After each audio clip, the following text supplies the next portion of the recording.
We see real estate market reports all the time, right? They're everywhere, just packed with numbers and charts. But what are they really telling us? Well, in this explainer, we're going to decode these reports together. We're going to learn how to see the real story behind the stats so you can make smarter, way more confident decisions. And this quote just hits the nail on the head, doesn't it? We are drowning in stats. You see them on social media, you hear them in the news, and it is so easy to just glance at one number, like the median price, and think, okay, I've got the whole picture. But honestly, that almost always leads to some pretty big misunderstandings and, frankly, some bad decisions. So that is our mission today. We're going to break this whole thing down step by step, just like a professional analyst would. Our goal is to find those real, actionable insights that are kind of hidden in plain sight, right there in the data. Okay, first things first, we have to be absolutely crystal clear on what a market report actually is, and maybe even more importantly, what it is not. A really great way to think about it is like looking in a rearview mirror. These reports, they usually come out every month, and they pull their data from the local multiple listing service, the MLS. They're tracking things that have already happened, sales that closed, homes that were listed, and prices they sold for in a very specific area. And this, right here, is the key distinction. A report describes what has happened. It does not predict what's going to happen. It can absolutely show us trends and patterns for sure, but it is not a crystal ball. Getting this difference is the foundation for everything else we're about to talk about.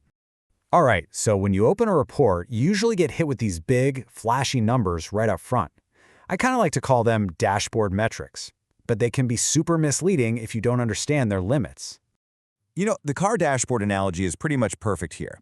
These stats give you a quick orientation, like your speed or your fuel level, but they don't tell you where the road is heading or if there's a traffic jam up ahead. Each one is useful, but you should never, ever look at them in isolation.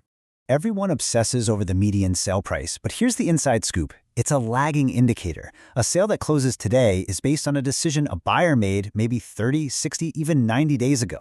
The market could be in a totally different place by now. And what's more, a few huge luxury sales in 1 month can totally skew that median price up, even if the rest of the market is cooling down. That's why the pros look at the long-term trend, not just 1 month's number. Next up, average days on market. That's just how long it takes for a home to go under contract. Now, the specific number of days, that's not what's most important here. It is all about the trend. When you see that number start to climb, it's a huge sign that buyers might be getting a little more hesitant. They're taking their time, and that can signal a real shift in who has the negotiating power. Then we have active listings, which is basically just how many homes are for sale. That's the supply part of our supply and demand equation. But a rising or falling inventory number doesn't tell you the whole story. A market with 3,000 homes for sale could feel super slow or incredibly hot. It all depends on how fast those homes are actually selling. And that brings us to the metrics that the pros really watch. These are the numbers that blend supply and demand together to paint a much, much clearer picture of the market's real momentum. This question, right here, gets to the absolute heart of it. And the metric that answers this is called months of inventory or months of supply.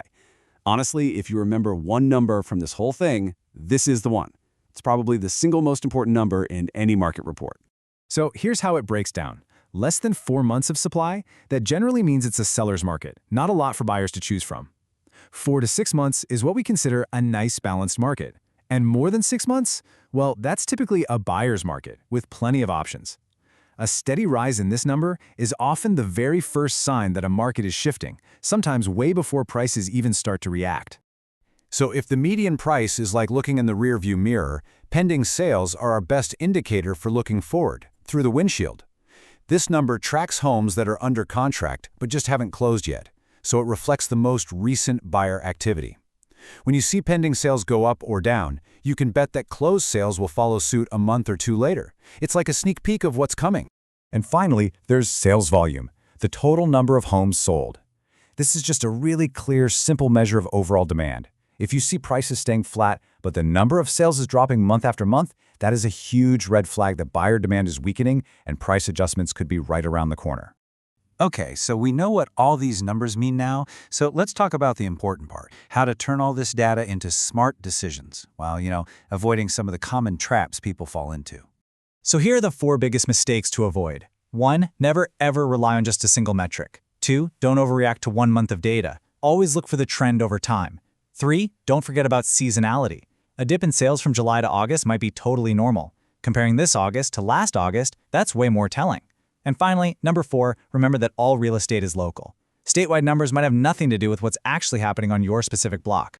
So how do you put this into practice? Well, if you're a buyer, you're watching inventory and days on market to see if you have more negotiating leverage.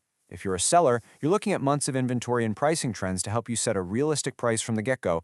But for everybody, the goal is exactly the same.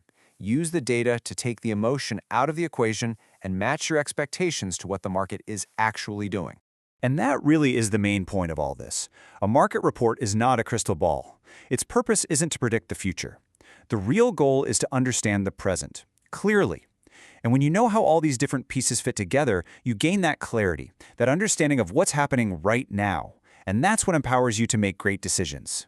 So now you're not just staring at a page of numbers. You're actually reading the story of the market. The only question left is, what's your next move going to be?